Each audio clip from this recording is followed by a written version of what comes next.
the CAAP YouTube account. Please acknowledge once your name is called. Attorney Roberto Martin Bonaventura. General Ernesto Milo. Engineer Gary J.D. Present.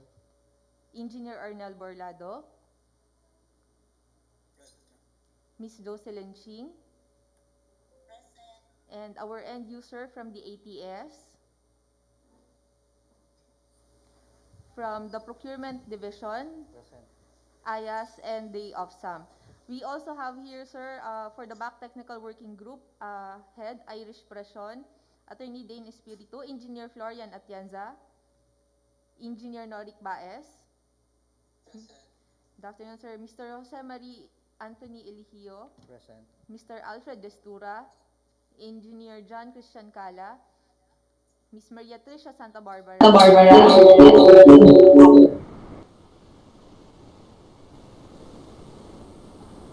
Jamaica Gregorio. Then for the BAC Secretariat, we have our overall head, Engineer Leandro Vargas, Mr. Attorney Mark Nestor Mendoza, Engineer Sandra Gabert, Ms. Melina Reyes. Our maid taker for today's meeting, Ms. GK Aniscol. Also in attendance are the other members of the BAC Secretariat as well as our observers from the COA, IAS, AFFI. That's all for the roll call, sir. Alright, with that, let's proceed with the item to the agenda. Good afternoon, everyone. The first one is the Maintenance and Support Service Agreement for Aeronautical Information Service, AIS. This is for opening. Yes, Do we have submissions for this? Pardon, sir? Do you have submissions? No, sir. We do not have submission for this, sir, but we have an email from our end user from Frequenties, sir. They informed us that they will not be able to send their bid proposal today. However, they will be able to send it within the week, sir, probably Friday. And they are requesting for the extension for the deadline of submission and opening of bids, sir. This is direct contracting, no? Yes, sir. This is for direct contracting. Okay. Considering this is direct contracting, there's no other bidders that we are talking to about this. Do you have any objections regarding the deferment of this matter from our members? Okay, hearing none, sige, let's defer this until the submissions are ready. Kailan to, Attorney Irish? They said Friday? that they will be submitting this within this week, so we recommend that we have it on Friday, sir. Alright, let's have this deferred by Friday. Sige, let's proceed with 2.2, the ATFM software tool subscription. How about this one? Do we have submissions? Yes, sir. We have a submission from Metron, sir. Sige, let's proceed, please. Thank you, sir.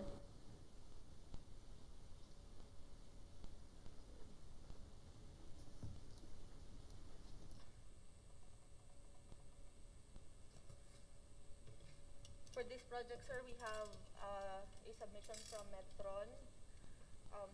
The box is sealed and labeled.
Boxes were sent by Metron. First is the box containing the original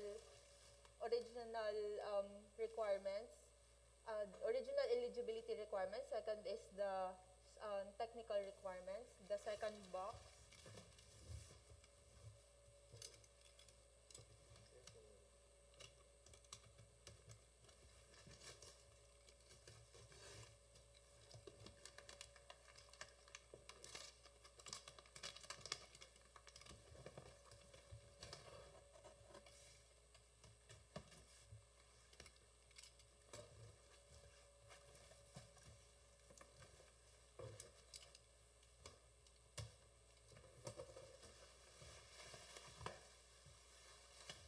2.2.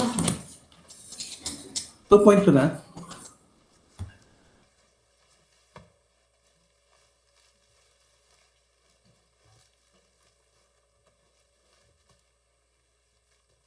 The second box contains the eligibility requirements, the technical requirements, as well as the financial requirements. Proceeding with the opening of the eligibility requirements, sir.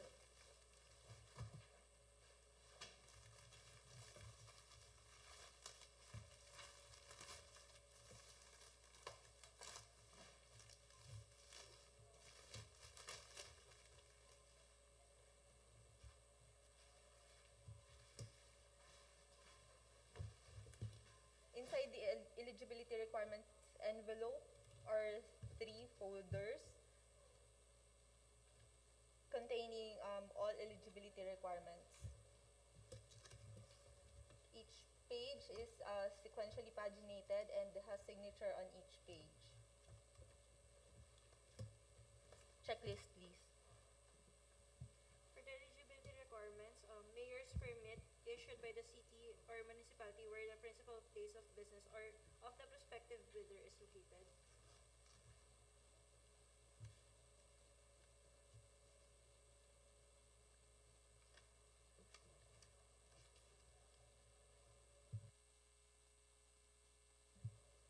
Mayor's or business permit.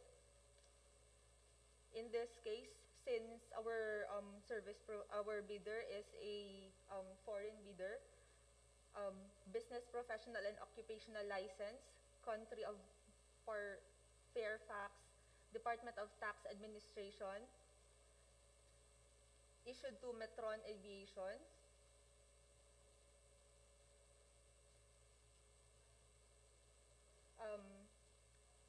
with license period from January 1, 2022, valid until March 1, 2023.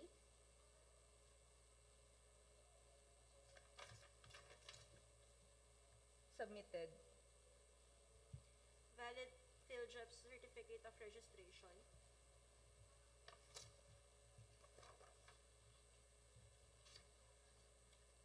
PhilJobs certificate of registration issued to Metron Aviation Incorporated, issued last March 21, 2022, valid until March 21, 2023, submitted.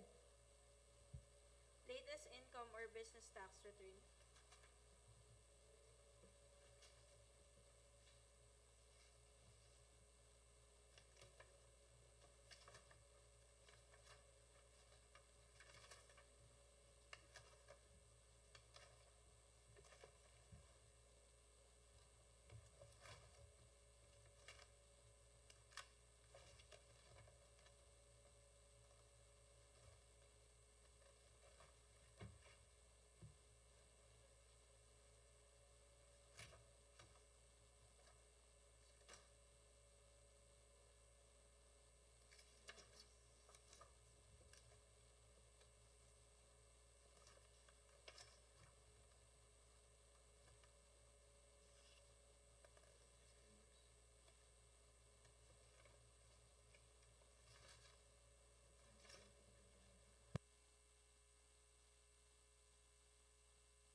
Latest income or business tax return.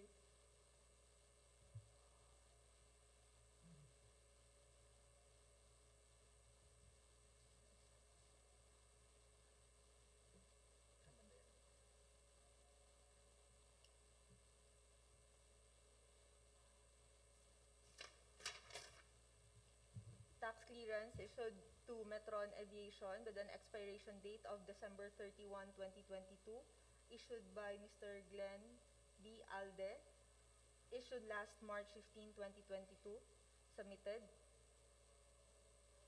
Omnibus sworn statement. Omnibus sworn statement signed by Mr. Christopher Jordan, President of Metron Aviation, notarized, submitted. Computation of net financial contracting capacity. Net financial contracting capacity issued by Metron Aviation, issued by Mr. Chris Jordan, President of Metron Aviation, submitted.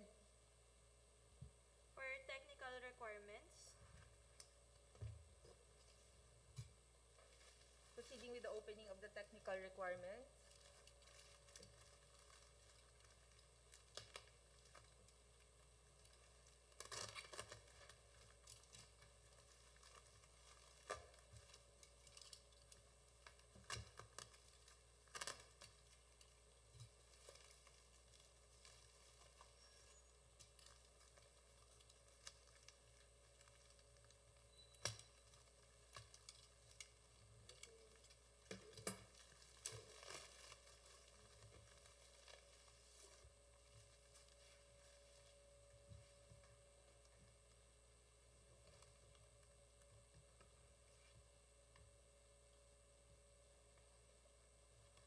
The envelope for the technical requirements contains 3 folders for the technical requirements submitted, as well as 1 USB from Metron Aviation.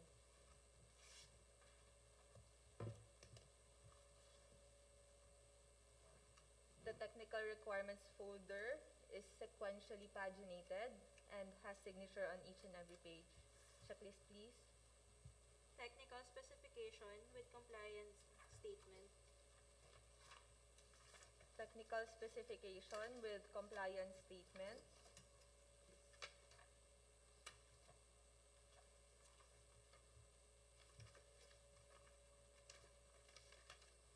Issued by Mr. Christopher Jordan, President of Metron Aviation, signed and notarized, submitted. For financial requirements.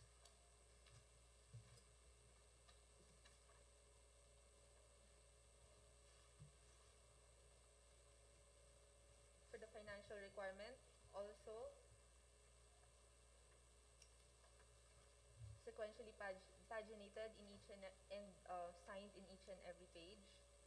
Checklist, please. Original duly signed and accomplished financial bid form.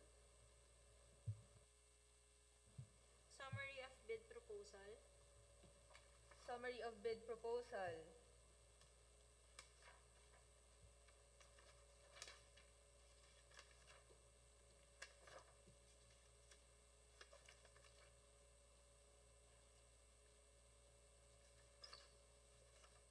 Summary of bid proposal or bill of materials issued by Mr. Christopher Jordan, submitted. Price scheduled form.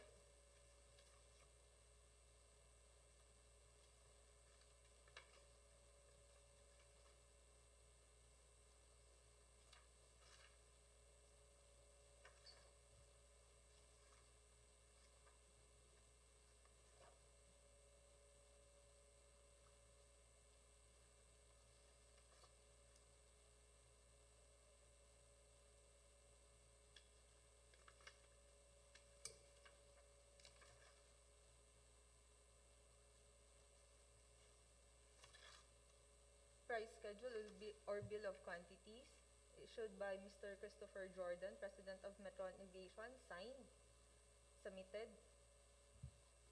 Original of duly signed and accomplished financial bid form. Financial bid form submitted by Mr. Christopher Jordan of Metron Aviation, signed. The financial bid form of Metron Aviation is in the amount of 20 million pesos.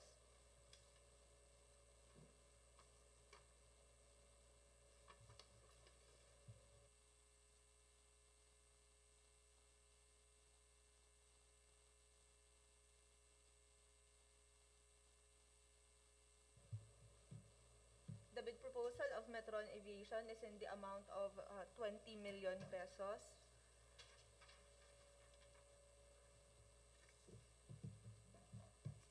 Which is within the ABC.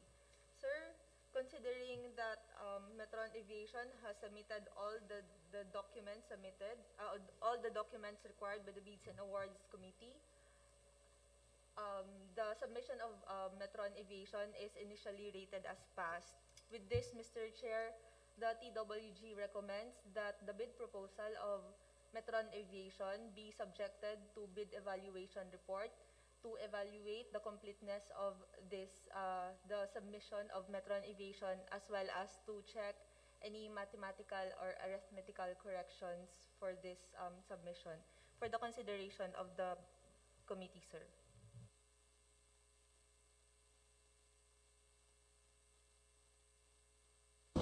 All right, thank you for that, Attorney Irish. So I have a recommendation for the sorry, Attorney Irish, bid evaluation. Yes, sir. Bid evaluation for the conduct bid evaluation for the bid proposal of Metron. Do you have any comments or questions from the members? If there's none, maybe we can have a motion, please.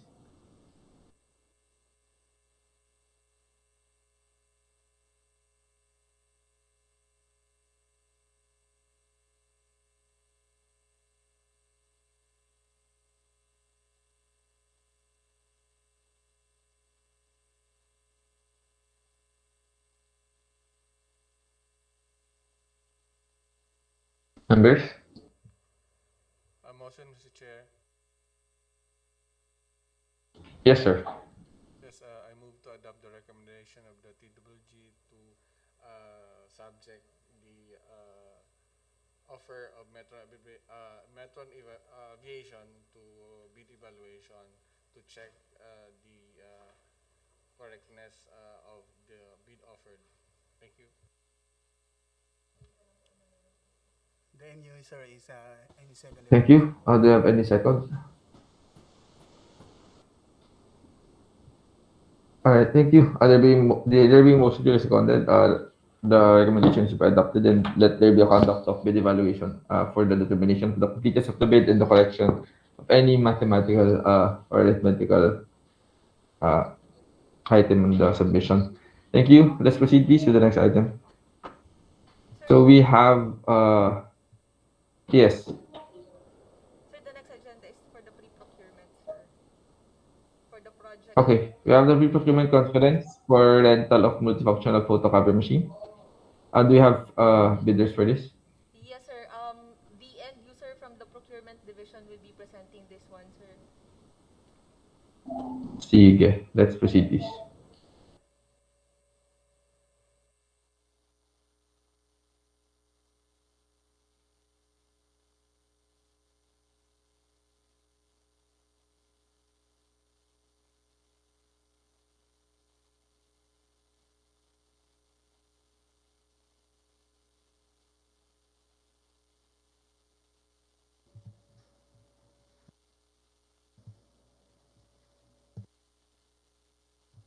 End user. Yes, ma'am. Good afternoon po. Yes, sir. Good afternoon, sir. Ma'am, with the permission of the Chairman of the back, pwede na po namin i-share yung yung bid docs sa yung PR. Yes, please, sir. Thank you po.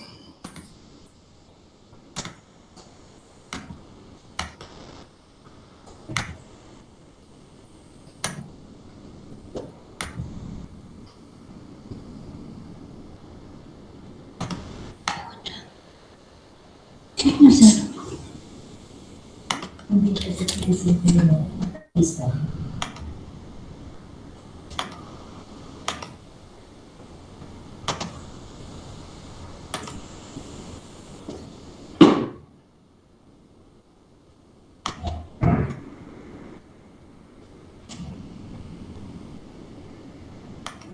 Huwag na mag-share. Sabi mo, sir, wait lang. Ma'am, paki-wait lang po ma'am. Medyo may problem lang po doon sa sharing.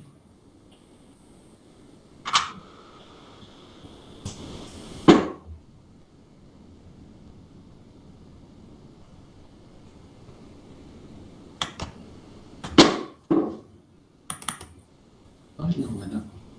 Ayaw nga eh. Di ba? Sino bang preside nung ano? May copy ba yan sina ano? Sina BAC?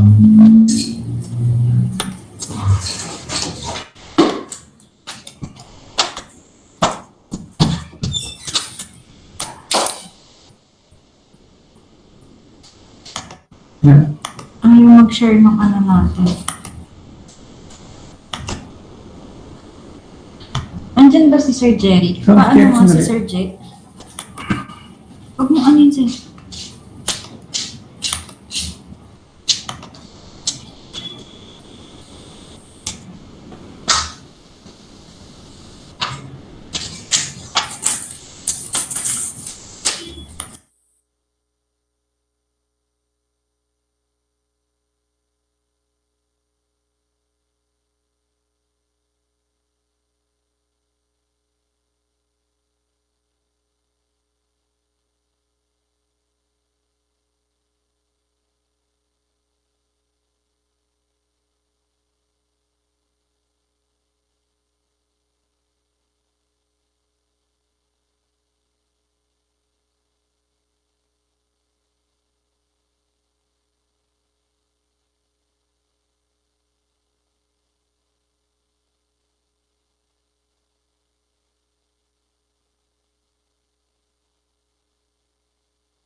Hello po. Hello, attorney. Yes, sir. Nakikita niyo na po yung pinipresent namin, yung PR. Yes, sir. Sir, please proceed with the bid document, sir. Bid docs na po tayo. Invitation to bid. Yes po. Diretso mo sa bid docs. Doon nakalagay dito. Baba lang.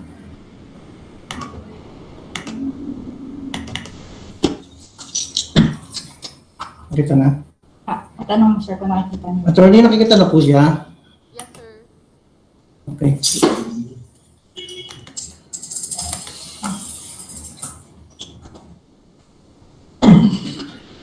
Ito rin ito.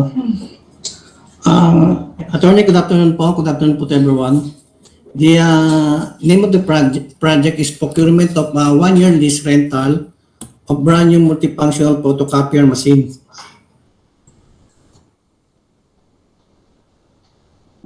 This is the 6th edition, July 2020. Then the preface. Next is the table of contents.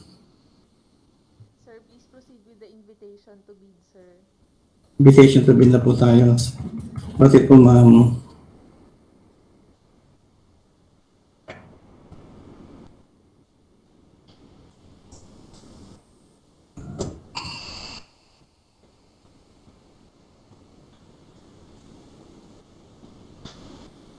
And ito po yung invitation to procurement of 1-year lease yung multifunctional photocopier machine. Bid number, wala pa po siyang bid number. So, the Civil Aviation Authority of the Philippines, CAAP, through the CAAP, Corporate Budget CY 2022, intends to apply the sum of 5,280,000 pesos, being the ABC to payments under the contract of the procurement of 1-year lease rental of brand new multifunctional photocopier machine. Bids received in excess of the ABC shall be automatically rejected at the bid opening. Number 2 is the CAAP now invites bids for the procurement of 1-year lease rental of brand new multifunctional copier machine. Delivery of the goods is required within 15 working days from the receipt of a notice to proceed. Bidders should be completed within the last 5 years from the date of submission and receipt of the bids, a contract similar to the project. The description of an eligible bidder is contained in the bidding documents, particularly in Section 2, Instruction to Bidders. And number 3 is bidding will be conducted through open competitive bidding procedure using a non-discretionary pass-fail criteria as specified in the 2016 Revised Implementing Rules and Regulation, or the IRR of the Republic Act RA 9184. Letter A, bidding is restricted to Filipino citizen, sole proprietorship, partnership, or organization with at least 60% interest or outstanding capital stock belonging to citizen of the Philippines, and to the citizen of organization of a country, the laws or regulation of which grant similar rights or privilege to Filipino citizen pursuant to RA number 5183. And number 4, prospective bidders may obtain further information from CAAP and inspect the bidding documents at the address given below during the hours from 8 a.m. to 5 p.m. Philippine time. And number 5, a complete set of bid documents may be acquired by the interested bidders. Ma'am, itong date po to tentative lang po ito. So, from the given address and website below, Civil Aviation of the Philippines, Old Maya Road, City 1300 in the amount of 10,000. And the procuring entity shall allow the bidder to present its proof of payment for the fees by sending a scanned copy of the official receipt or by showing the official receipt personally to CAAP Secretariat. And number 6, the CAAP will hold a private conference on tentative schedule na po itong April 14. Conference room, 4th floor, main building, Civil Aviation Authority of the Philippines, Mia Road, Pasay City. And or through video conferencing or webcasting via Google Meet, which shall be open to prospective bidders. And bids must be duly received by the BAC Secretariat through manual submission at the office address indicated below. Late bids shall not be accepted. And all bids must be accompanied by bid security in any of the acceptable forms in the amount of stated in the ITB Clause 14. And number 9, the bid opening shall be at the given address below Civil Aviation of the Philippines, Old Maya Road, Pasay City, and or via web conferencing through Google Meet, and bids will be open in the presence of the bidder's representative who choose to attend the activity.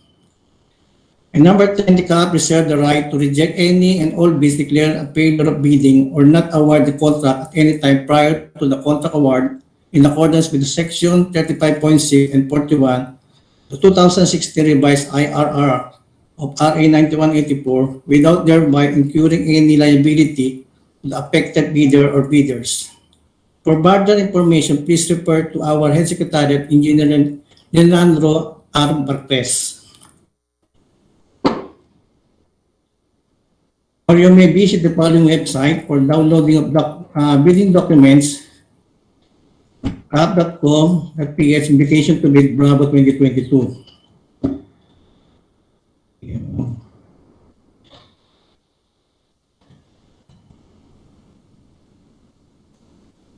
Scope of bid. The procurement will take up with receipt of bids of the project, procurement of 1 year, lease rental of brand new multifunctional photocopier machine with identification number, bid number. The procurement project referred to here in this project is composed of one lot. The details of which are described in the Section 7 Technical Specification. The funding information, the GOP through the source of funding as indicated below, the CAAP COB 2022 in the amount of 5,280,000. And the source of funding is GOCC and GFIs, the proposed corporate operating budget. Okay, so bidding requirement. The bidding of the project shall be governed by all provision of RA 9184 and its 2016 revised IRR, including its generic procurement manual and associated policy, rules, and regulation as the primary source thereof, while the herein clauses shall serve as the secondary source thereof. Any amendments made to IRR and other GPPB issuance shall be applicable only to the ongoing posting advertisement or invitation to bid by the BAC through the issuance of supplemental or bid bulletin. And the bidder by the act of submitting its bid shall be deemed to have verified and accepted the general requirements of this project, including other factors that may affect the cost, duration, execution, and implementation of the contract, project, or work, and examine all instruction forms, terms, and project requirements in the bidding documents. Corrupt, fraudulent, or exclusive to coercive, eligible bidders. Diba? Bisa naman yan. Okay. The origin of goods, there is no restriction on the origin of goods other than those prohibited by a decision of UN Security Council taken under Chapter 7 of the Chapter of the United Nations subject to domestic preference requirement under ITB Clause 18. Subcontracting is not allowed. In the pre-bid conference, the procurement entity will hold a pre-bid conference for this project. Tentative schedule is April 14, 2 o'clock at the CAAP Conference Room, 4th floor, main building, Civil Aviation Authority of Philippines, Road, Pasay City. And clarification amendment of bidding docs. Prospective bidder may request for clarification and or interpretation of any part of the bidding documents. Such requests be in writing and received by the procuring entity either at its given address through electronic mail indicated in the invitation to bid at least 10 calendar days before the deadline of submission of the receipt of bids. Documents comprising the bid eligibility and technical components, documents comprising the bid's financial bid price, bidding payment currency. For goods of the bidder will supply from the outside the Philippines, the bid price may be quoted in the local currency or tradable currency accepted by the BSP at the discretion of the bidder. However, the purpose of the bid evaluation bids denominated in foreign currency shall be converted to Philippine currency based on the exchange rate as published in the BSP reference rate bulletin on the day of the bid opening. And then the bid security. The bidder shall submit a bid security declaration or any form of bid security in the amount indicated in the BDS, which shall not less than the percentage of the ABC in accordance with the schedule of the BDS. And 40.2, the bid and the bid security shall be valid until the 120 calendar days from the date of opening of bids. Any bid that accompanied by the acceptable bid security shall be rejected by the procuring entity as non-responsive. Sealing and marking of bids. Each bidder shall submit one copy of the first and second components of each bid. Procuring entity may request additional hard copies and or electronic copies of the bid. However, failure of the bidders to comply with the said request shall not be ground for disqualification. The deadlines for submission of bids. Next is the opening of the preliminary examination of bids, domestic preference, a detailed evaluation and comparison of bids. Next is the post-qualification, the signing of contract, and section,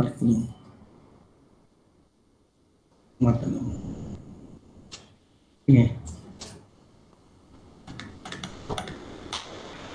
Hindi yan, ginawa pa.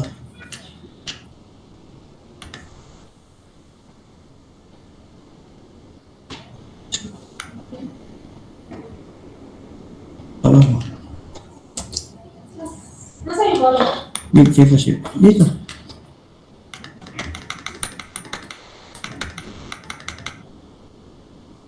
The bid data sheet. For this purpose, contract similar to the project shall be letter A, lease rental of multifunctional photocopier machine subject to service performance evaluation by the end user. Completed within 5 years prior to the deadline of submission and receipt of bids. Subcontracting is not allowed. Yes, po. Sir, sorry to interrupt you, but can you enlarge your document, sir? Para mabasa. Sige ma'am, noted mo. Thank you, sir. Namabasa na po. Yes, sir. 5.3, for this purpose, contract similar to the project shall be letter A, lease rental of multifunctional photocopier machine subject to service performance and evaluation by the user.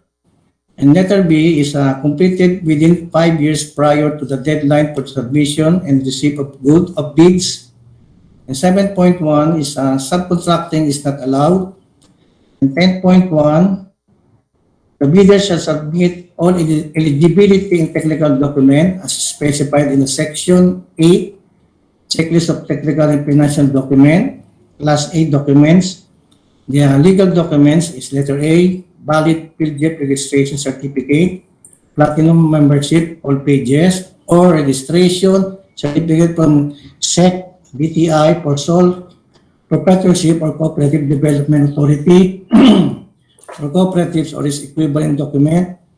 And letter C is the mayor or business permit issued by the city of municipality where the principal place of business of the prospective bidders is located, or the equivalent document for exclusive economic zone or areas. And letter D is the tax clearance per EU number 398, series 2005 as finally reviewed and approved by the Bureau of Internal Revenue. Okay, and technical documents. Technical document is the statement of prospective bidders of all its ongoing government and private contracts, including contracts awarded but not yet started, if any, whether similar or not similar in nature and complexity to the contract to be bid. And the statement of the bidder's single largest completed contract, similar to the contract to be bid, must have contract completed within 10 years prior to the deadline of submission and receipt of bids. The bidder's LCC must be completed within last 5 years from the date of submission and receipt of bids, contract similar to the project. And letter A is the original copy of bid security, if in the form of surety bond, submit also certification issued by the Insurance Commission or original copy of authorized bid security declaration. And letter B, project requirements, which shall include the following: conformity with technical specs, delivery schedule, and number 3 is a list of bidder major equipment. And letter C, original duly signed omnibus sworn statement.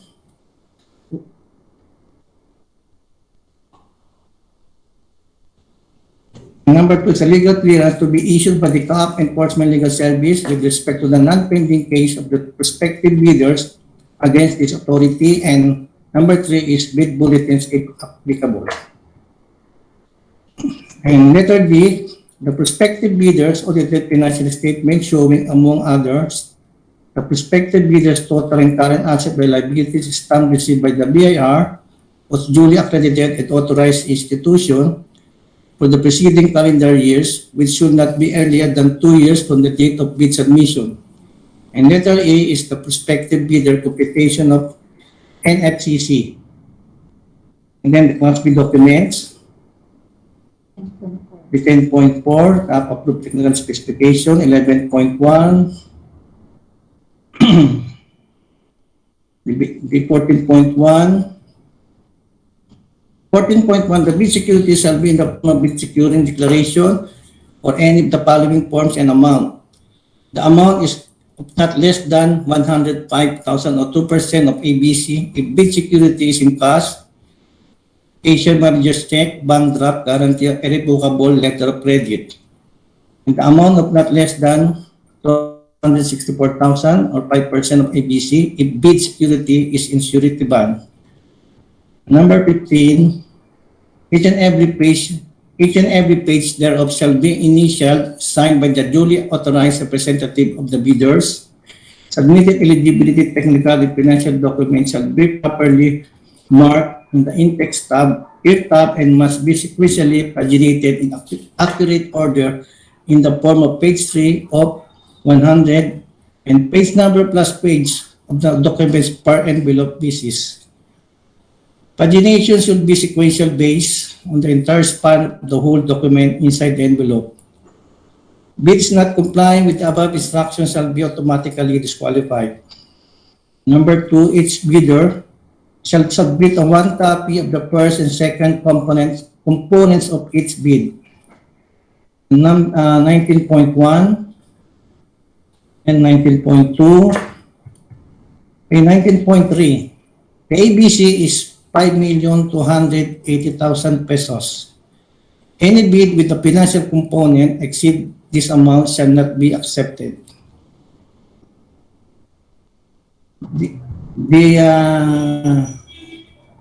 Plot number 1, the description of the project is a rental of multifunctional photocopier machine, copy, printer, and scanner for various offices at CAAP head office. The total ABC is 5,280,000 pesos. Okay, so next.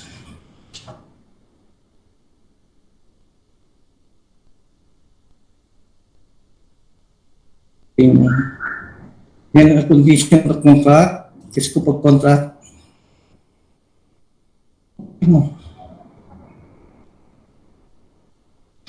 This contract shall include all such items, although not specifically mentioned, that can be reasonably inferred as being required for its completion, as if such items were expressly mentioned herein.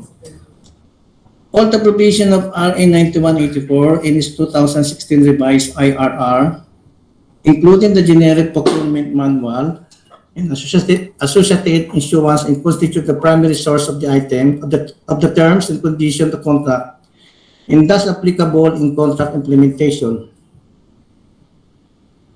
Herein clauses shall serve as the secondary source for the terms and conditions of the contract. This is without prejudice to Section 74.1 and 74.2 of the 2016 revised IRR of RA 9184, allowing the GPPB to amend the IRR, which shall be applied to all procurement activities, the advertisement, posting, or invitation of which were issued after the activity of the said amendment. Yes, po.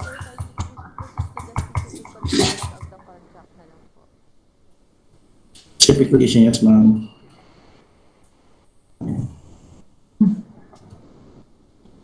Special condition of contract. Number 1, delivery and document. For purpose of contract, XWFOB, FCACIF, CIPTTP, and other trade terms used to be described the obligation of the parties shall have the meaning and assigned to them by the current edition of Incoterms published by the International Chamber of Commerce, Paris. The delivery terms of this contract shall be as follows. For goods supplied from abroad state, the delivery terms applicable to the contract are DTP, delivered indicate the place of destination in accordance with Incoterms. For goods supplied by within the Philippine state, the delivery terms applicable to this contract are delivered, indicate the place of destination, risk and title, will pass from the supplier to the procuring entity upon receipt and final acceptance of the goods at their final destination. Delivery of goods shall be made by the supplier in accordance with the terms specified in Section 6. So, for the purpose of this clause, the procuring entity representative of the project site is me, Mr. Dimitillion, the Chief Procurement Division, and then it's at the address. Incidental services. The supplier is required to provide all the following service, including the additional service, if any, specified in Section 6, Schedule of Requirements. Letter A, performance of supervision on site assembly and or start of the supplied goods. Letter B, furnishing of tools required for assembly and or maintenance of the supplied goods. Furnishing of budgeted operation and maintenance manual for each appropriate unit of the supplied goods. Letter D is performance of the supervision or maintenance and or repair of the supplied goods for the period of time agreed by the parties, provided that this service shall not relieve the supplier of any warranty obligation under this contract. And letter E, training of the procuring entity, personnel at the supplier's plan and on site in assembly, startup operation, maintenance, and or repair of supply goods. Contract price for the goods shall include the price charged by the supplier for incidental services and shall not exceed the prevailing rates charged to the other parties by the supplier for similar case. Spare part, the supplier required to provide all the following materials, certification, and information pertaining to spare parts manufactured or distributed by the supplier. A. Such spare parts as the procuring entity may elect to purchase from the supplier, provided that these elections shall not relieve the supplier of any warranty obligation under this contract. And letter B, in the event of the termination of production of the spare parts, number I, advance certification of procuring entity, the pending termination of sufficient time to permit the PE to procure needed requirements. Then, following such termination, furnishing at no cost to the procuring entity the blueprints, drawing, specification with spare parts if requested. The packaging. Supplier shall provide such packaging of the goods as required to prevent their damage or deterioration during transit to the final destination as indicated in this contract. And the packaging shall be sufficient to withstand without limitation rough handling during transit and exposure to extreme temperature, salt, precipitation during transit and open storage. Packaging case size and weight shall take into consideration, where appropriate, the remoteness of the goods final destination, the absence of heavy handling facilities of all points in transit, then transportation,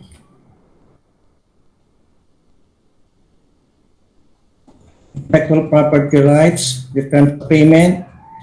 Rental charge shall not be more than 10,000 per month per machine for a total consumption of 15,000 mono pages, 3,500 color pages per machine per month, or the total consumption of 585 mono pages and 17,500 color pages per month based on the number of copies shown in the meter reading cards report plus the 2% allowance for spoilage.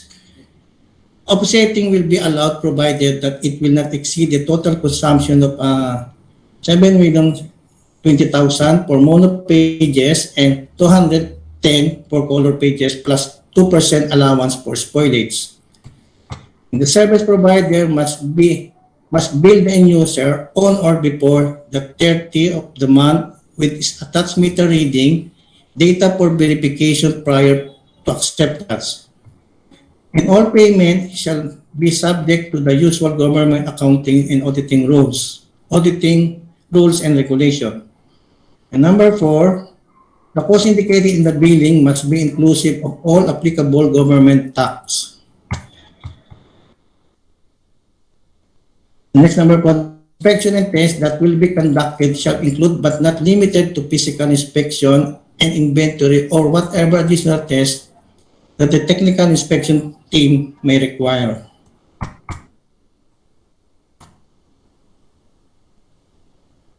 Schedule of requirements, section 6. The delivery schedule expressed as week, month stipulates hereafter a delivery date, which is the date of delivery to the project site.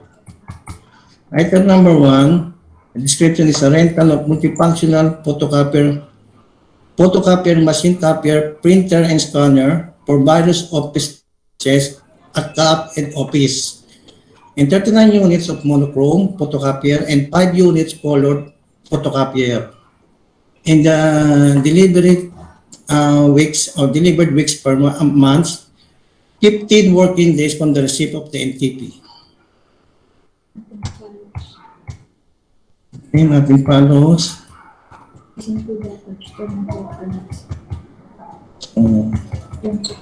Term of preference. The project title is the procurement of 1-year lease rental of brand new multifunctional photocopier machine.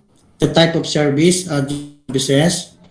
The end user or client, procurement division, administrative department. And the funding of source is the COB. ABC is 5,280,000.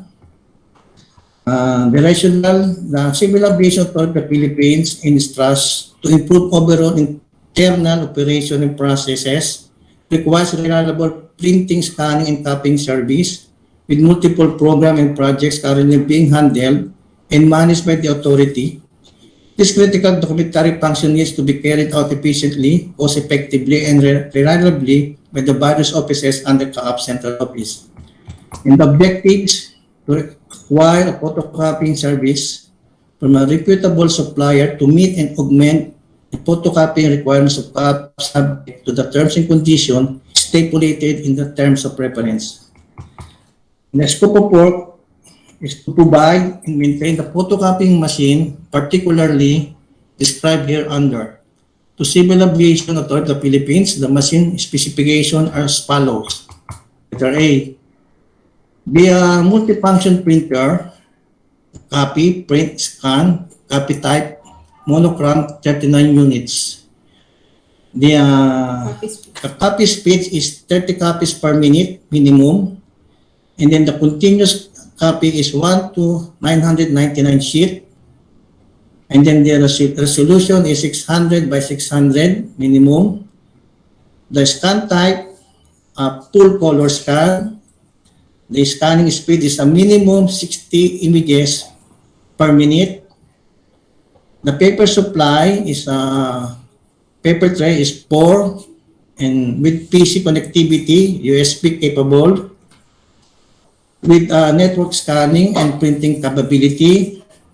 And the paper size is A4, maximum A3, 11 by 17 inches, and minimum is A5 or 5.5 by 8.5. Automatic document feeder, reversing, auto sorting, passport protection. Magnification is 25% to 400% reduction enlargement, and must comply with the latest version of the International Energy Star requirements. Currently version is 20 for imaging equipment, and with the user instruction for green performance management, and capable of using recycled content paper without voiding the manufacturer's warranty. While the multifunction printer, copy, print, scan, copy type, and to be colored 5 units, copy speed is 30 copies per minute. The continuous copy is 1 to 999 sheet. The resolution is 600 by 600. Scan type, full color scan. Scanning speed minimum is 60 images per minute.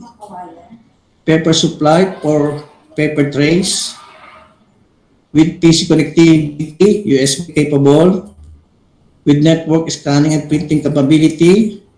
Paper size, A4 size, maximum A3, minimum is A5R. Automatic document feeder reversing, auto sorting, password protection, magnification 25% to 400% reduction enlargement. Must comply with the latest version of International Energy Star requirements. Currently version 20 for imaging equipment, with user instruction for green performance management. Capable of using recycled content paper without voiding the manufacturer's warranty. And in the deliverable outputs, to provide and make available the following goods and service to Civil Aviation of the Philippines at no extra cost.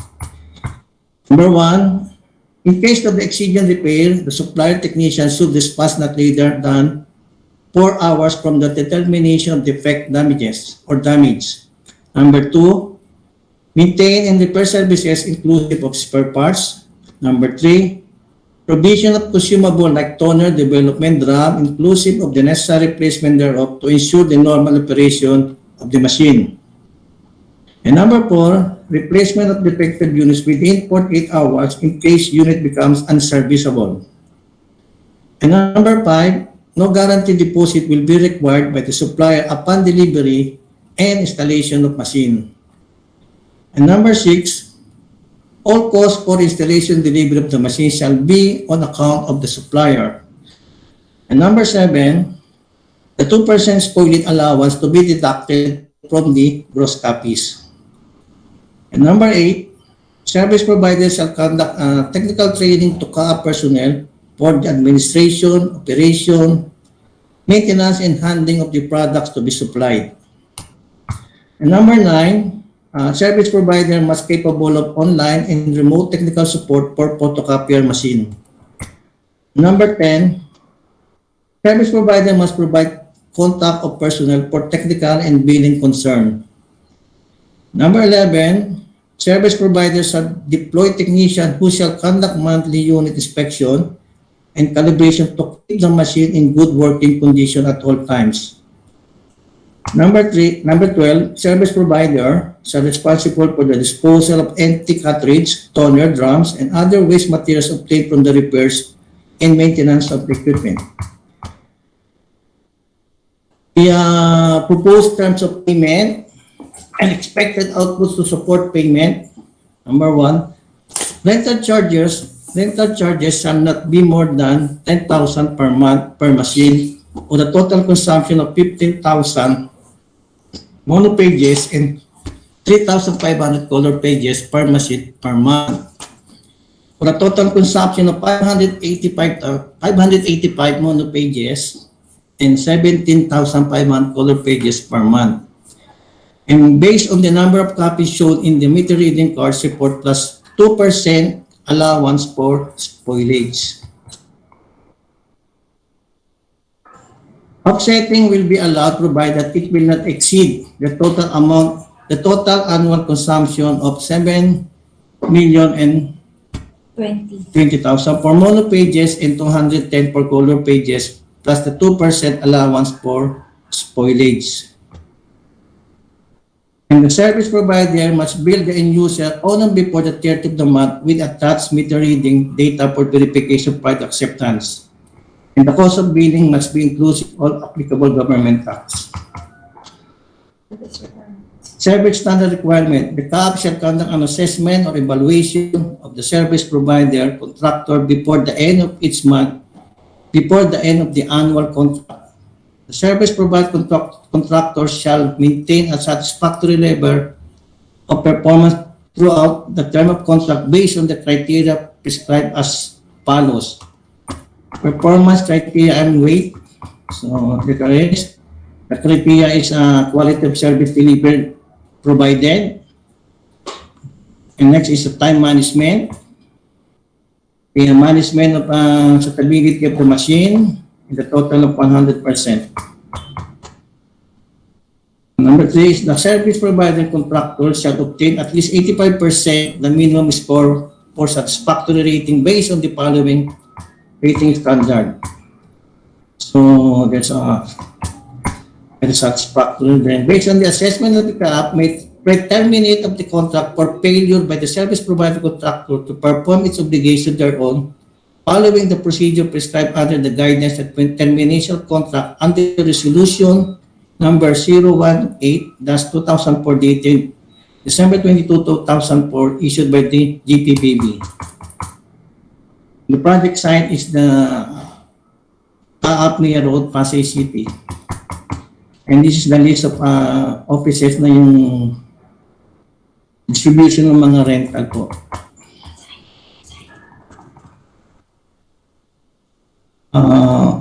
From the central records to monochrome, from business development division, 1 monochrome, from sa office of the corporate secretary, 1 monochrome, CATC 1, regulatory standard department of Basin Records Management Division 2, regulatory RSD 1, ELS 1, procurement 2, ODGI tax 1, ETS 8 monochrome and 2 colored, CSI 4, HUB 1, PNS 1, Finance 4 monochrome, Asian Division 1, Budget 1, ANSO 4, EDMS 3, and 3 colored, for a total of 39 monochromes and 5 colored.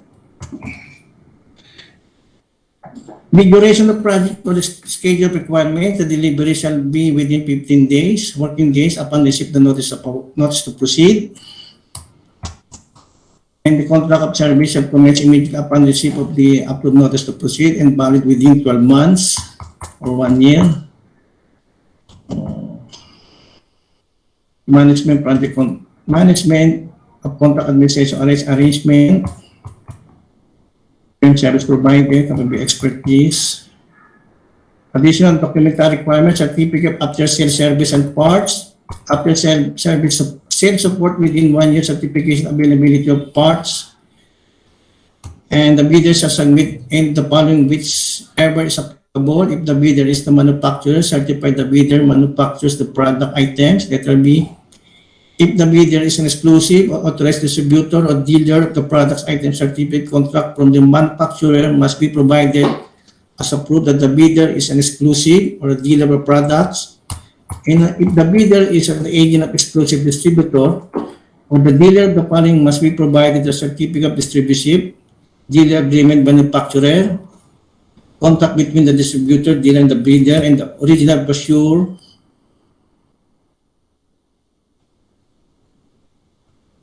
technical specs. I already mentioned it.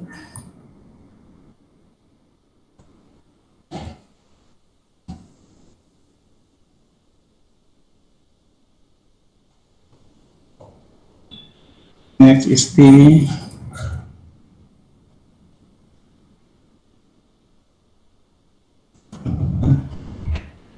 specs and deliverable outputs.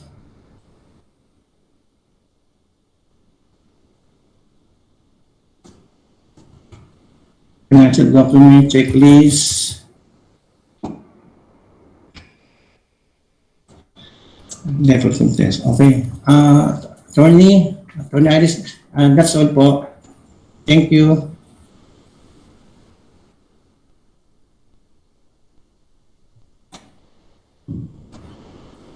Attorney.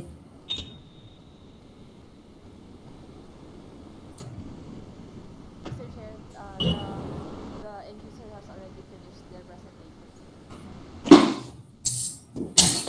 All right, this actually we open the floor for any questions or bidders. If there's any. Sir, from the TWG, sir, I have a question. Sir, yung sa sa ink po nung mga machines, pag naubusan, may nakalagay po ba na provisions in your TOR, sir?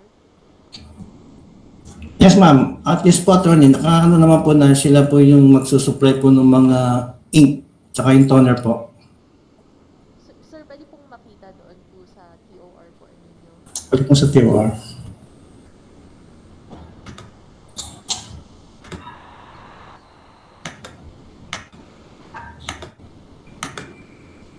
TOR.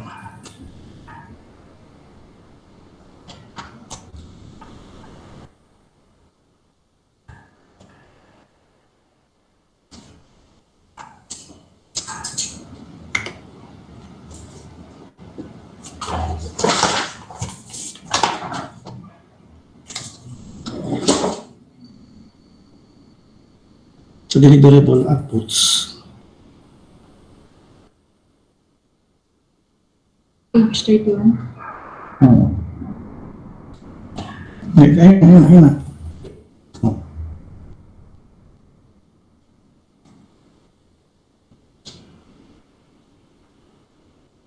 Pero ito po ay number 3, the provision of consumable like to be delivered from inclusive the necessary replacement thereof to ensure the normal operation of the machine. Thank you, sir. That would be all for the TWG, sir. How about from our members? Do you have any questions or clarifications? The chair. Yes, sir. Just want to ask the end user or the procurement division whether the technical specifications are generic in nature, that we are not catering to a specific brand for this purpose, Mr. Chair. Meaning, any other bidder can provide their various brands of photocopier.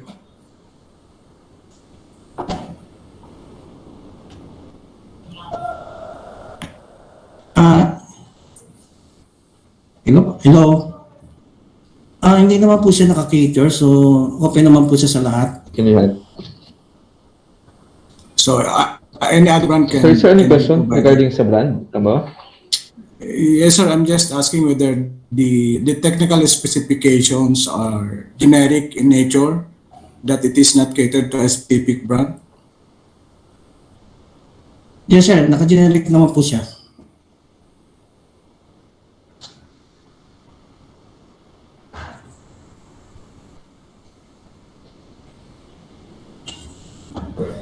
Okay, if it's generic.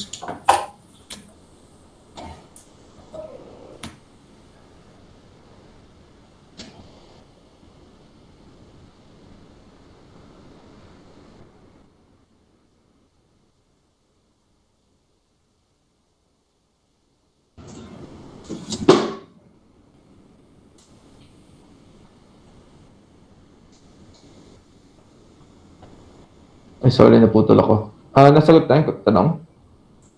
Yes, sir. Yeah, Mr. Chair, yes po.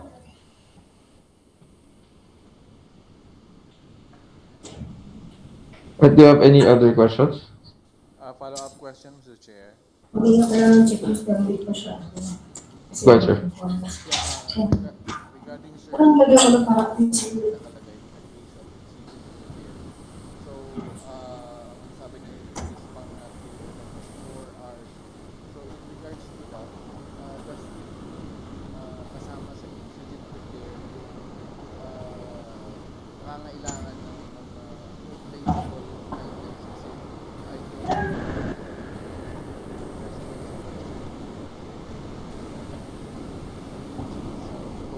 kailangan replace is available magagawa ng or kasama ba yan?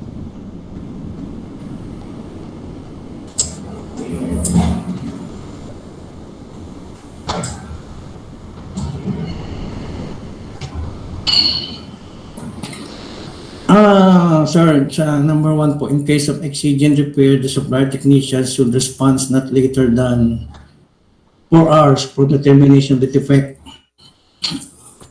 Sir, based my understand, parang ano naman po siya, yung para i-determine lang po agad muna yung repair niya kung ano sira. Yung technician po dapat pumunta agad within 4 hours. Yes, sir. Oo, I understand that. Kasi mga cases na may kailangan i-reproduce ang mga offices at biglang nauubusan ng toner, so napipending yung kanilang work. Ay, doon ba sa kanilang isusupply is merong spare na ink or toner or sa kanila pa mismo manggagaling para i-install or sila mismo mag-install? Pali sila po yung mag-i-install at sa kanila po mismo manggagaling, sir, yung spare parts na gaya ng toner at developer. Doon din mismo sa winning bidder siya manggagaling. Yes, sir. So, how long are they going to respond for that? Kasi alam naman natin, for example, sa accounting na kailangan nila yung mag-reproduce ka agad-agad. So, how are they going to respond? Ano yung schedule nila para respond for that? Kasi siya. Sige sir, take note po namin siya kung pwede namin siya idagdag dito sa TOR, kung yung timeline niya, kung gano'ng katagal sila magre-response. Yeah, thank you. Noted po. Thank you, sir.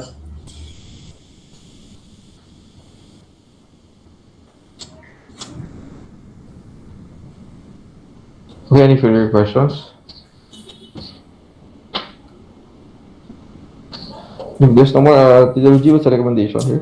Sir, Sulat mo lang yun. TWG would like to recommend for the posting of this document, sir, subject to the incorporation of the comments, sir, that were mentioned earlier, sir, for the consideration of it.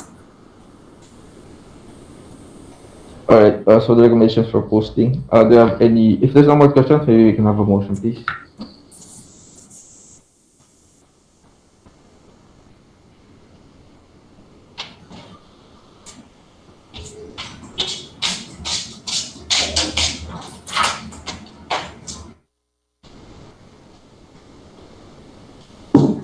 Also to adopt the recommendation of the TWG for the posting of the project rental of multifunctional Copier machine.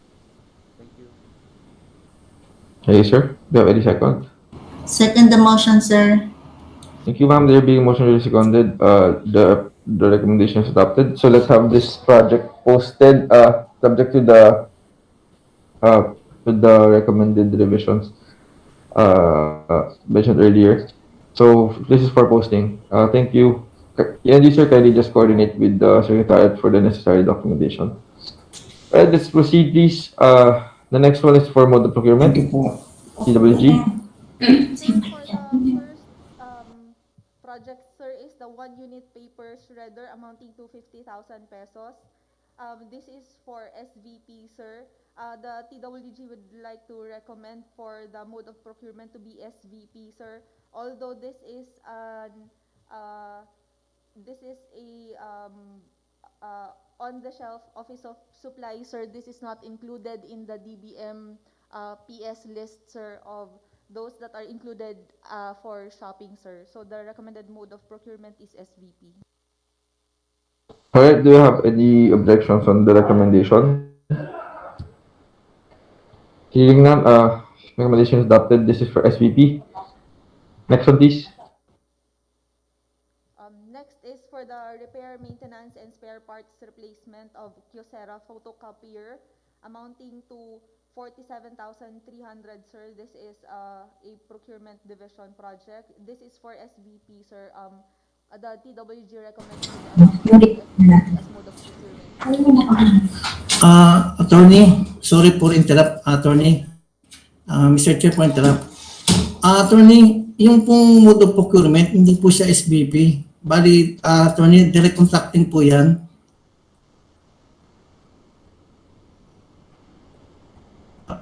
Sir, what is Attorney. Mr. Chair, the TWG would like to recommend for the deferment of this project, sir, as we will be reviewing the documents of the procurement division, sir.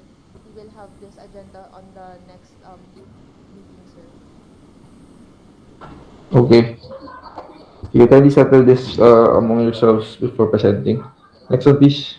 Next is the preventive maintenance service and calibration of treadmill machine amounting to 100,000 pesos. This is an off-sum project for SVP, sir. The mode of procurement, recommending for SVP, sir.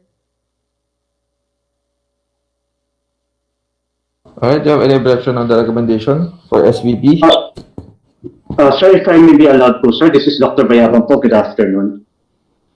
Yes, sir. Sir, i-raise ko lang po yung concern po ng ating staff po sa sa cardio po. I was informed that yung machine po kasi meron siyang sole distributorship. I don't know if it will affect kung SVP po. I was told that they recommended for a direct contracting po sana. Kasi meron daw pong sole distributorship po. Mr. Chair, we were just informed just now, sir. Recommending for the deferment of this project, sir. Also, we will be reviewing the documents of the end user, sir, before we present it for agenda for with the committee, sir.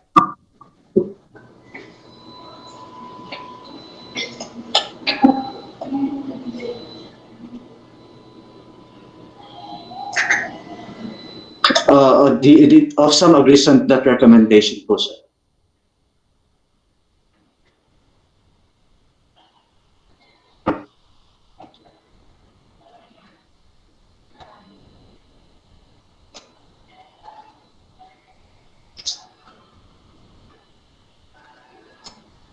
Sorry, naputol yung sa akin. Ayun yung Attorney Irish, I didn't catch what you were saying. Sir, the TWG recommends for the deferment of this project, sir. We were just informed, sir, just now, sir, by Dr. Bayaban, sir, that this is recommended for direct contracting. He said that there is a sole distributor for this one, sir. We will still be reviewing the documents for this, sir. We will be presenting this in the next meeting, sir, after we review the documents.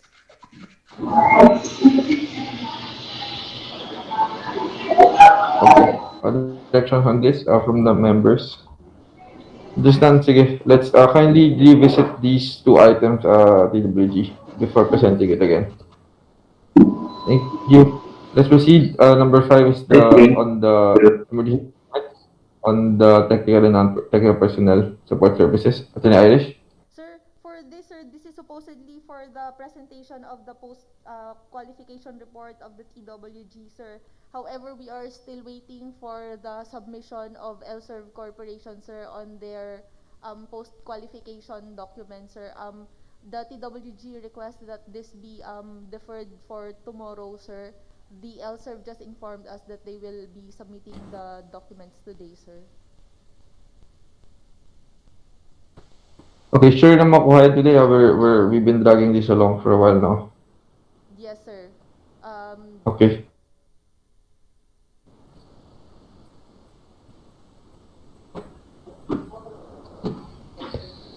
Yes, sir. They informed us, sir, that they will be submitting it today, sir. Okay. Sige, do you have objections from our members? This will be presented tomorrow instead of today. Yes, sir, for post-qualification. This also for, this is under emergency procurement. Yes, sir. Sorry, napuputol talaga. Okay, there's no objections. Maybe we can have this deferred. Are there any objections? Alright, hearing none, let's have this deferred for tomorrow's meeting. What time will be tomorrow? I will be flying to Davao, so let's set it in the afternoon, please. Thank you. That is noted, sir. Is there anything else under other matters? No other matters for the TWG, sir.